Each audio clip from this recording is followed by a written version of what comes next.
Breaking news, Mustafiz ইস্যুতে বাংলাদেশের কঠোর সিদ্ধান্ত।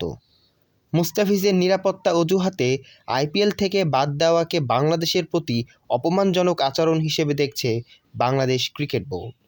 এই বিষয়টি নিয়ে ক্রীড়া উপদেষ্টা আসিফ নজরুল ও বিসিবি সভাপতি আমিনুল ইসলাম বুলবুলের নেতৃত্বে গুরুত্বপূর্ণ বৈঠক অনুষ্ঠিত হয়।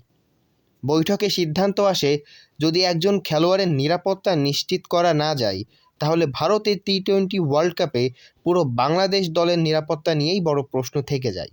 সে কারণেই বাংলাদেশ ভারতে গিয়ে খেলতে অনিচ্ছুক এবং শ্রীলঙ্কায় ম্যাচ আয়োজনের প্রস্তাব দিয়েছে আইসিসিকে।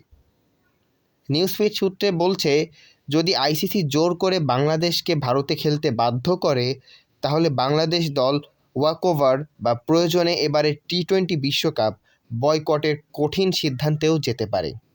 নাম না জানাতে অনিচ্ছুক বিসিবির এক কর্মকর্তা বলেছেন, ভারত আইসিসিকে কন্ট্রোল করে, সেই হিসেবে বাংলাদেশের ওপর আইসিসি অনেক চাপ প্রয়োগ করতে পারে, কিন্তু দেশের সম্মানের স্বার্থে বিসিবি তার সিদ্ধান্তে অনড় থাকবে। তো বন্ধুরা, আপনাদের কি মনে হয় বাংলাদেশের কি করা উচিত? তা আপনার মূল্যবান মতামত অবশ্যই কমেন্টে জানাবেন। ধন্যবাদ।